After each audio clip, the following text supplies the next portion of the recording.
पत्रिका पब्लिकेशन का लेकर अनिल सिकवाल एक बार आपका प्रकाश क्लासेज के ऑनलाइन प्लेटफॉर्म पर साथियों आपका अभिनंदन कर रहा हूं, स्वागत कर रहा हूं।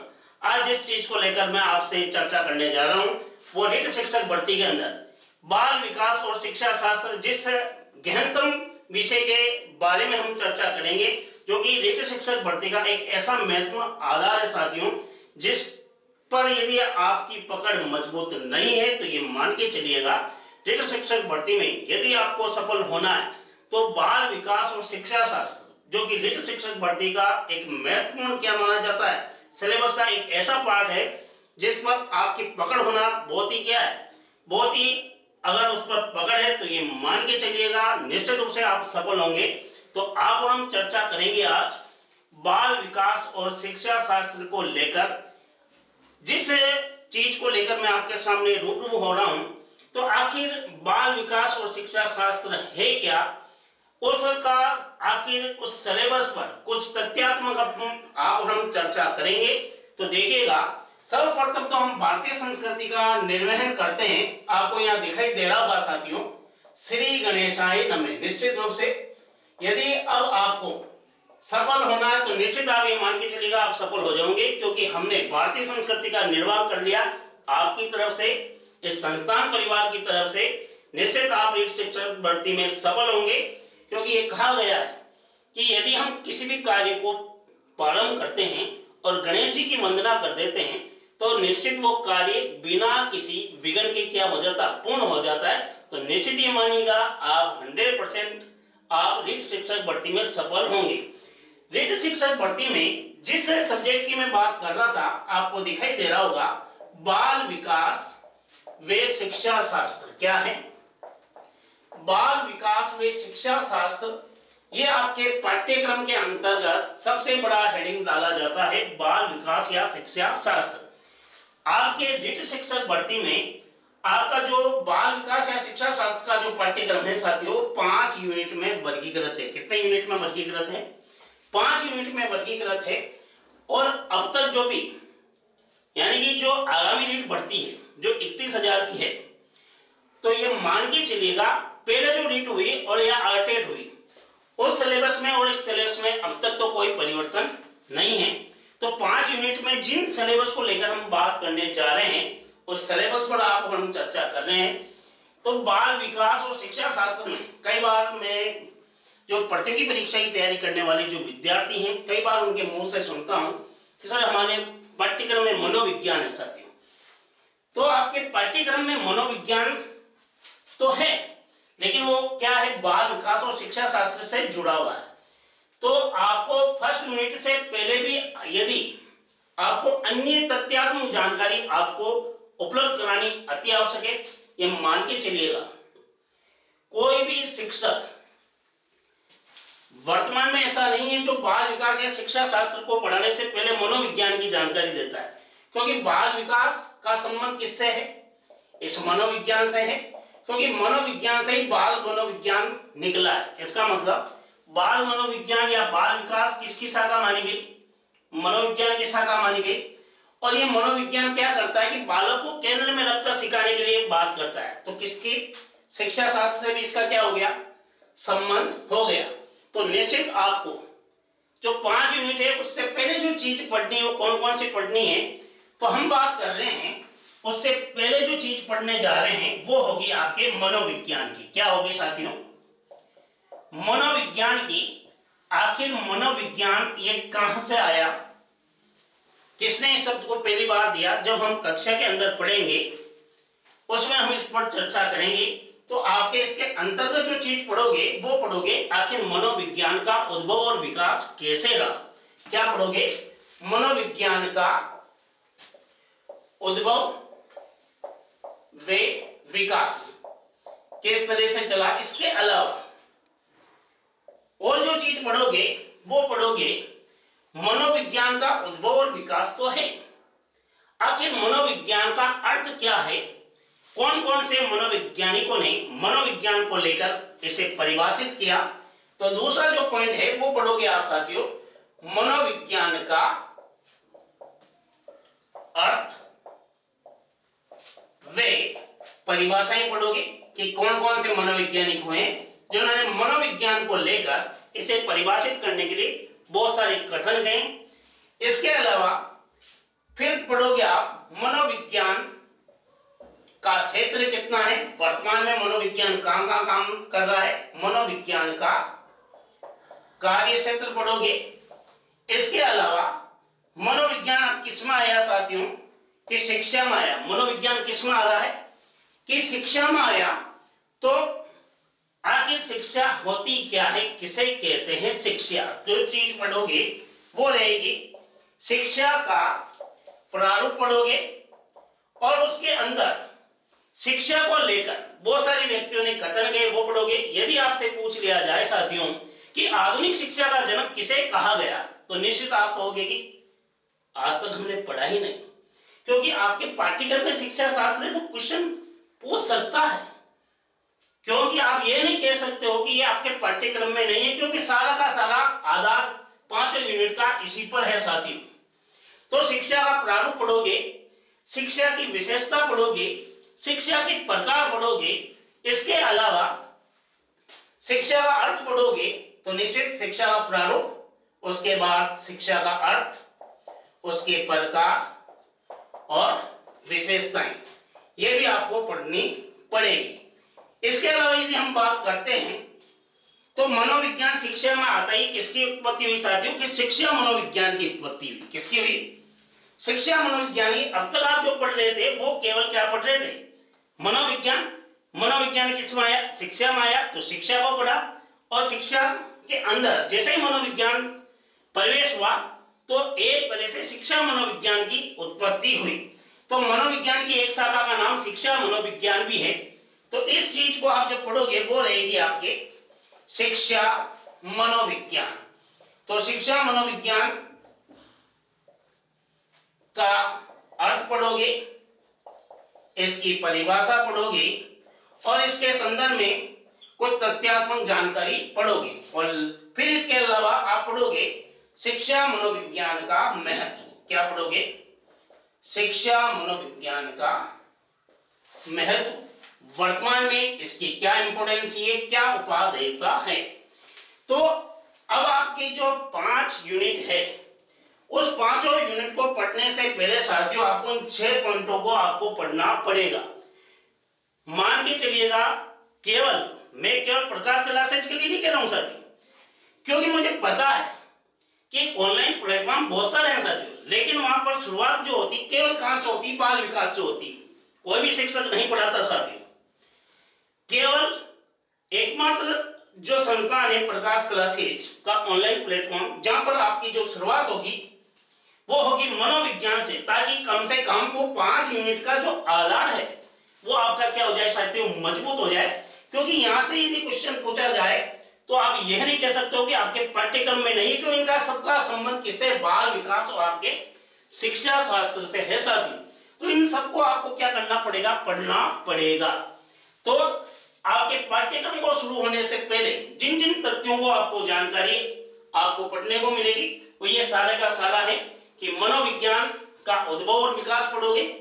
उसके अलावा फिर आप पढ़ोगे मनोविज्ञान का अर्थ और परिभाषा, फिर आप पढ़ोगे मनोविज्ञान का कार्य क्षेत्र, उसके बाद पढ़ोगे मनोविज्ञान का शिक्षा में प्रवेश, शिक्षा का प्रारूप, अर्थ, विशेषताएं, शिक्षा मनोविज्ञान का अर्थ, परिभाषाएं और शिक्षा मनोविज्ञान का वर्तमान में इसका क्या महत्व है, शिक्षण अधिगम प्रक्रिया में क्या इंपोर्टेंसी है, शिक्षा शास्त्र में कितना ये अपना स्थान रखता है। अब आपके इन 6 बिंदुओं पर लगभग आपका जो 5 यूनिट में जो पाठ्यक्रम है, अब मैं सिलेबस को लेकर कि आपको किस तरह से पढ़ना, तो सिलेबस से पहले जिस आधार बिंदु को आपको पढ़ने का मौका मिलेगा जिस पर कम से कम आपकी नींव, हम कहते हैं ना कोई भी मकान मजबूत कब होता है? जब उसकी नींव क्या होती साथियों? मजबूत होती। तो ये 6 बिंदु है आपके ऋत शिक्षक भर्ती की मजबूत आधार है साथियों। किस पाठ्यक्रम को लेकर? बाल विकास और शिक्षा शास्त्र को लेकर। किसको? बाल विकास और शिक्षा शास्त्र। अब बात कर रहा हूं जो 5 यूनिट के अंतर्गत जो तथ्य हैं, कौन कौन से तथ्य आपको पढ़ने को मिलेंगे। तो फर्स्ट यूनिट की जो शुरुआत होती है वो बाल विकास से होती है। तो देखिएगा मेरे साथ में कि फर्स्ट यूनिट की जो शुरुआत है वो किससे है कि बाल विकास से। आपको आप सोच रहे होंगे कि सिकवाल सर जब भी क्लास में पढ़ाते हैं तो उनका अधिकतर बोर्ड कैसा रहता है कि इलेक्ट्रॉनिक बोर्ड रहता है साथियों, लेकिन आपको ऑफलाइन का क्या है आनंद आए। इसी वजह से ये प्रथम बार ऐसा आपको मौका मिल रहा है जहां मैं इलेक्ट्रॉनिक बोर्ड का प्रयोग नहीं कर रहा हूं, क्लास में उस बोर्ड का प्रयोग करता हूं जिससे आप आज तक जो ऑफलाइन में से पढ़ते आए हो साथियों, तो वो आपको आनंद आए। ऑनलाइन में आपको ऐसा महसूस नहीं हो कि आप निराश होकर बैठे हो। आपको ऑफलाइन की फीलिंग करा दूंगा, निश्चित रूप से मान के चलिएगा। अब मैं बात कर रहा हूं उन 5 यूनिट के अंतर्गत क्या क्या आप चीज पढ़ोगे। तो सबसे पहले यदि बात की जा रही है फर्स्ट यूनिट की, जिसके अंतर्गत जो बात है वो है बाल विकास को लेकर। किसको है साथियों? बाल विकास को लेकर। उसमें बहुत सारे बिंदु या तथ्यात्मक जानकारी रहेगी और फर्स्ट यूनिट की शुरुआती आपकी जो है वो है बाल विकास। आखिर बाल विकास है क्या, किसे कहते हैं बाल विकास? यदि आपसे पूछ ले कोई कि बाल मनोविज्ञान का जनक किसे कहते हैं या बाल विकास का पिता किसे कहा गया, निश्चित आपको दिखाई दे रही होगी फर्स्ट यूनिट प्रथम इकाई जिसे हम कह सकते हैं, उसमें आप सबसे पहले जो पढ़ोगे वो है बाल विकास। क्या पढ़ोगे साथियों? बाल विकास। सबसे पहले क्या होता है बाल विकास? क्या बाल विकास या बाल मनोविज्ञान एक है? यदि कोई पूछ ले कि बाल विकास या बाल मनोविज्ञान एक है, तो एक है तो क्यों और अलग है तो क्यों? ऐसा प्रश्न पूछने पर कई बार विद्यार्थी उत्तर नहीं दे पाता है, वो एक ही मान लेता है। तो देखिएगा, बाल मनोविज्ञान का पिता अलग है और बाल विकास का पिता अलग है। बाल मनोविज्ञान का जो जनक है साथियों, जब हम कक्षा में पढ़ेंगे तो वहां उस समय इसकी ज्यादा जानकारी दूंगा। केवल अभी यहां इतना ही बताऊंगा कि बाल मनोविज्ञान का जनक पेस्टालोजी होता है और बाल विकास के अध्ययन का पिता स्टेनले हॉल होता है साथियों। कौन होता है? तो बाल विकास का पिता कौन होता है?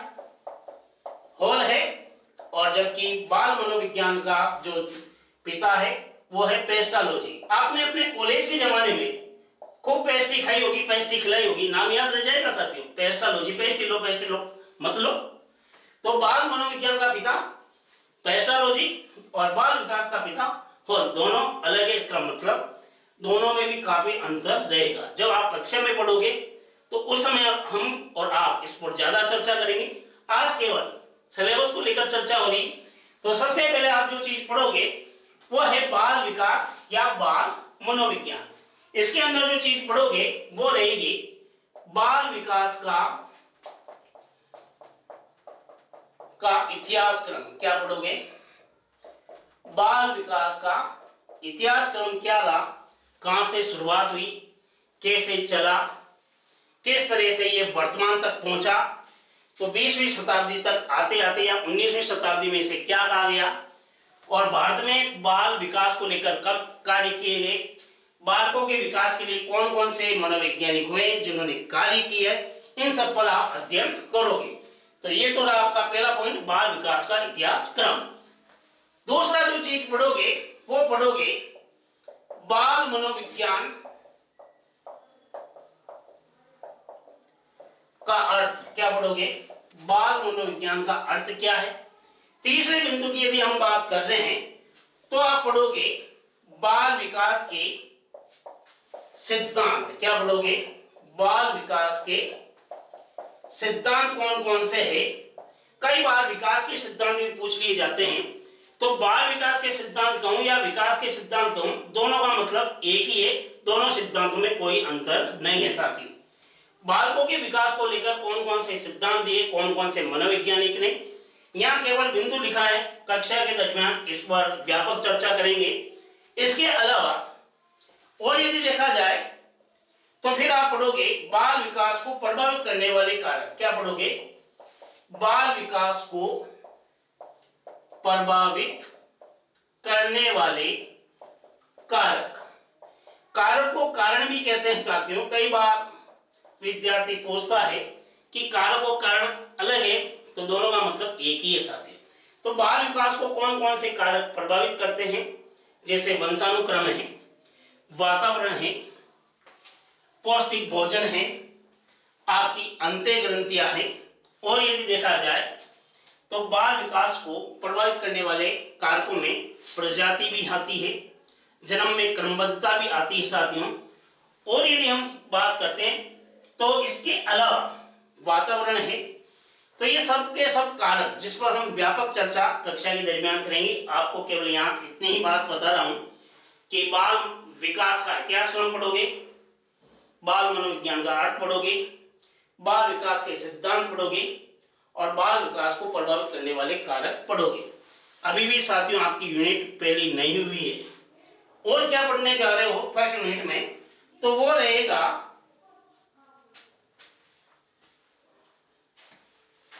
बाल विकास के सिद्धांत और बाल विकास को प्रभावित करने वाले कारक। फिर आप जो चीज पढ़ोगे बाल विकास में, किसमें साथियों? बालकों के विकास में या बाल विकास में परिवार का योगदान पढ़ोगे। क्या पढ़ोगे? परिवार का योगदान। कई बार क्वेश्चन पूछा जाता है बाल विकास यानी कि बालक के विकास की प्रथम पाठशाला किसे कहा गया, तो परिवार को कहा गया। इसी वजह से मरिया मोंटेसरी, यदि आपने नाम सुना है, जिसे आप कई बार मारिया मोंटेसरी भी कहते हो, ये पहला व्यक्ति था जिसने ये कहा कि परिवार को बचपन का घर बताया। क्या बताया? परिवार को बचपन का घर बताया। और इसने मोंटेसरी भी पद्धति दी थी। हम जब पढ़ेंगे तब इस पर और चर्चा करेंगे। तो बाल विकास में परिवार का योगदान पढ़ोगे। और यदि हम बात करते हैं तो और चीज जो पढ़ोगे वो रहेगी आपके बाल विकास में विद्यालय का योगदान। क्या पढ़ोगे साथियों? विद्यालय का क्या योगदान होता है बालकों के विकास में। यदि योगदान नहीं होता तो ये नहीं कहा जा सकता कि बालक की द्वितीय पाठशाला कौन सी होती है, विद्यालय। और जैसे ही बालक परिवार से विद्यालय पहुंचता है तो घर का स्थान तो विद्यालय ग्रहण करता है, और वहां के जो शिक्षक है वो माता पिता का स्थान ग्रहण करते हैं। ये कथन किसने कहा, ये पूछा गया है। तो एक नाम आता है साथियों, हरलोक। कौन नाम आता है? हरलोक। कहते हैं ना हरे रंग का लोक, याद रह जाएगा। इस हरलोक ने इस कथन को कहा था। जब हम बात करेंगे उस समय हम चर्चा करेंगे। मैं केवल अभी आपको पढ़ा नहीं रहा हूं, आपके सिलेबस से आपको रूबरू कराने जा रहा हूं साथियों। तो हरलोक ने इस तथ्य को कहा। इसके अलावा और फर्स्ट यूनिट में क्या है, तो यदि आपने नाम सुना होगा, 7वें नंबर का जो बिंदु है वो है आपके वंशानुक्रम। क्या पढ़ोगे साथियों? वंशानुक्रम पढ़ोगे। क्या होता है वंशानुक्रम, किसे कहते हैं वंशानुक्रम? नाम तो कितना छोटा सा लग रहा है, इसमें भी आप बहुत सारी चीज पढ़ने जा रहे हो। वंशानुक्रम का अर्थ पढ़ोगे। क्या पढ़ोगे साथियों? वंशानुक्रम का इसमें अर्थ पढ़ोगे, इसकी परिभाषा पढ़ोगे, और यदि देखा जाए वंशानुक्रम के सिद्धांत पढ़ोगे, नियम पढ़ोगे। फिर यदि बात की जा रही है 8वें नंबर पर, तो यहां पर देखिएगा, इधर लिख रहा हूं मैं 8वां बिंदु, वो पढ़ोगे आप वातावरण। क्या पढ़ोगे?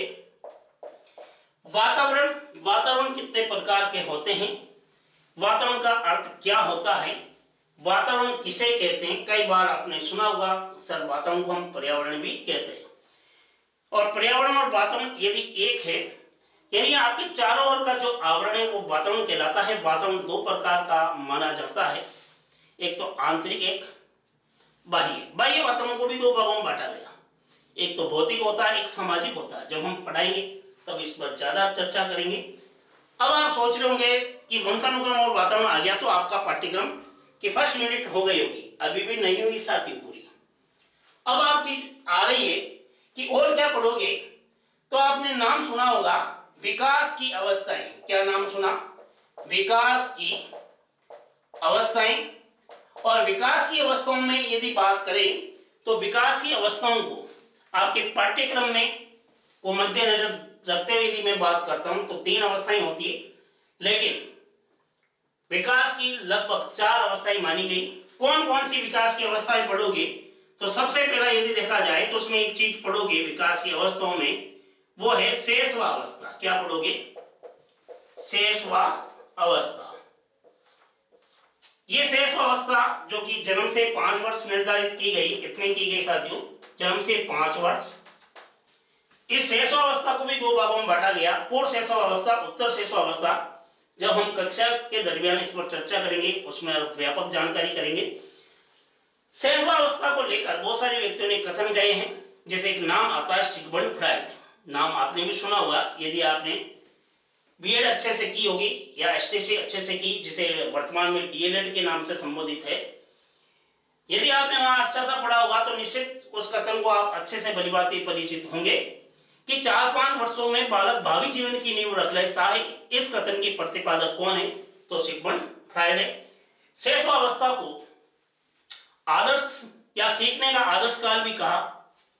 इसके अलावा 5 वर्ष की अवस्था में मानसिक विकास तीव्र होता है, इसे मानसिक विकास की ग्रहण की अवस्था भी कहा गया। बहुत सारे व्यक्तियों ने कथन कहे। 20वीं शताब्दी को शिशु शताब्दी का ये कथन किसका? कई बार एग्जाम में लगभग शिक्षक भर्ती की इच्छा, आप 3rd ग्रेड की तैयारी कर रहे हो, 2nd ग्रेड की कर रहे हो, 1st ग्रेड की कर रहे हो, उस कथन को भी पूछा गया कि 20वीं शताब्दी तो शिशु शताब्दी है, यानी 20वीं शताब्दी को बालक की शताब्दी या शिशु शताब्दी जो कहने वाला व्यक्ति था, यदि आपने नाम सुना होगा तो एक नाम आता क्रो, जिसे आप कई बार याद नहीं होता। कई बार विद्यार्थी पूछता है, सर ये याद नहीं होता, क्रो एंड क्रो, सीधा सा ना कागला एंड कागला याद हो जाएगा निश्चित। तो क्रो एंड वे क्रो क्या होता है, जिसने क्या कथन कहा, बहुत सारे इस तरह से आपको हास्य के साथ में मैं पढ़ाने का प्रयास करूंगा कक्षा के दरमियान। इसके अलावा दूसरी जो अवस्था है वो है बाल्यावस्था। क्या है साथियों? बाल्यावस्था जो कि 6 से 12 वर्ष निर्धारित की गई है। इसको भी 2 भागों में बांटा गया, पूर्व बाल्या और उत्तर बाल्या अवस्था। इसके अलावा फिर यदि हम बात करते हैं तो एक नाम आता है किशोरावस्था। कौन सी? किशोरावस्था जो कि 13 से 18 वर्ष निर्धारित की गई है। और चौथे नंबर पर आती है प्रौढ़ावस्था। क्या आती साथियों? प्रौढ़ावस्था। अब चीज आती है प्रौढ़ावस्था 19 वर्ष के बाद। यहाँ पर प्रौढ़ जो कि फ्रॉड काम कर देते हैं ऐसा कहा जाता है, लेकिन कुछ है नहीं ऐसा, केवल आपको हंसाने के लिए बात कर रहे हैं। तो प्रौढ़ावस्था नहीं है, आपको केवल 3 अवस्था का गहनता के साथ अध्ययन करना है। इसके अलावा विकास की अवस्था पढ़ोगे तो इसके साथ आप विकास के आयाम भी पढ़ोगे। आप सोच रहे हो कि ये पहली यूनिट है, क्या है, मामला गंभीर है। देखो साथियों, यदि आप डीपली तैयारी करते हो, क्योंकि कई बार मैं सुनता हूं बच्चों के मुंह से जो कि प्रतियोगी परीक्षा की तैयारी, वो एग्जाम में पूरा पढ़ के जाते हैं, और वहां जब ऑप्शन आता है, साइकोलॉजी की बात कर रहा हूँ, वो कहता है ऑप्शन आते ही उसका दिमाग चकरा जाता कि ये भी हो सकता है, इसका उत्तर ये भी हो सकता है, तीसरा ऑप्शन देखता कि ये भी हो सकता है और ये भी हो सकता है, चारों इसको लगता है यही है, और वो वही गलती कराता है जो उसे नहीं करनी।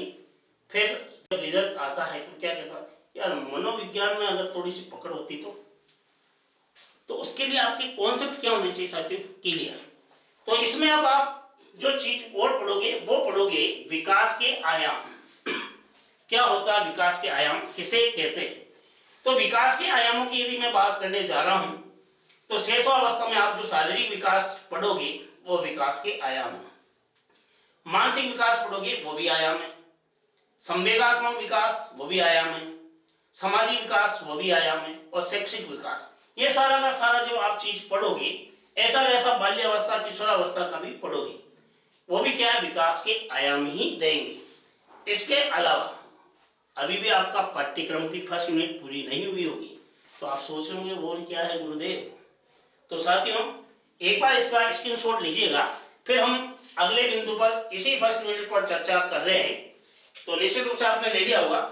ओके, तो हम मैं बात कर रहा हूं इसके अलावा और क्या है, तो वो फर्स्ट यूनिट में एक और दो टॉपिक और रह गए हैं, वो हैं विकास को लेकर। ऐसे बहुत से मनोवैज्ञानिक हुए हैं जिन्होंने विकास को लेकर काफी सिद्धांत दिए हैं। यदि मैं उन सिद्धांतों को नाम लूंगा तब आप निश्चित रूप से ये कहोगे अच्छा ये है क्या। हाँ, तो उनको भी आपको क्या करना पड़ेगा, अध्ययन करना पड़ेगा। तो विकास में जो बाल विकास या विकास को लेकर जो कुछ महत्वपूर्ण मनोवैज्ञानिकों ने बालकों के नैतिक विकास को लेकर जो सिद्धांत दिए हैं, तो देखिएगा, बाल विकास अथवा विकास के नैतिक सिद्धांत किस किसने दिए। बाल विकास या विकास के नैतिक सिद्धांत, ये 10वां बिंदु है साथियों। इसमें दो सिद्धांत आपको पढ़ने हैं। एक तो है जीन पियाजे का सिद्धांत। कई बार कहता ना याद नहीं होता, जीन था जो प्याज खाता था, याद रहेगा। तो जीन पियाजे का जो सिद्धांत है, जिसे हम संज्ञानात्मक विकास का सिद्धांत भी कहते हैं। क्या कहते हैं, संज्ञानात्मक विकास का सिद्धांत। कई बार इसको विद्यार्थी क्या मानता है, ये अधिगम का सिद्धांत है, जबकि साथियों जीन पियाजे बालकों के नैतिक विकास के सिद्धांत से संबंधित है। कई बार टीचर भी इसको अधिगम में पढ़ा देता है, जबकि इसमें वो अधिगम का टॉपिक नहीं है, आपके बाल विकास का ही टॉपिक है। इसके अलावा एक सिद्धांत और है, वो है कोलबर्ग का सिद्धांत। किसका सिद्धांत, कोलबर्ग का सिद्धांत, यानी कोलबर्ग का नैतिक विकास का सिद्धांत है। ये दोनों सिद्धांत रिक्त शिक्षक भर्ती में काफी महत्वपूर्ण हैं और यहाँ से कई बार क्वेश्चन पूछे जाते हैं। जब हम कक्षा में पढ़ेंगे साथियों, तो उस दरमियान इस पर व्यापक चर्चा करेंगे। इतना सब कुछ पढ़ोगे तब आपकी केवल एक यूनिट क्या होगी साथियों, कंप्लीट होगी। अब हम बात करेंगे नेक्स्ट यूनिट को लेकर, यानी कि अब तक आपने इतना सारा का सारा जो चीज आपने बिंदुओं को पढ़ा वो केवल फर्स्ट यूनिट को लेकर था। अब सेकंड यूनिट की यदि हम बात करें तो सेकंड यूनिट के अंदर क्या क्या चीजें हैं, उन चीजों पर हम बात करने जा रहे हैं सेकंड यूनिट में।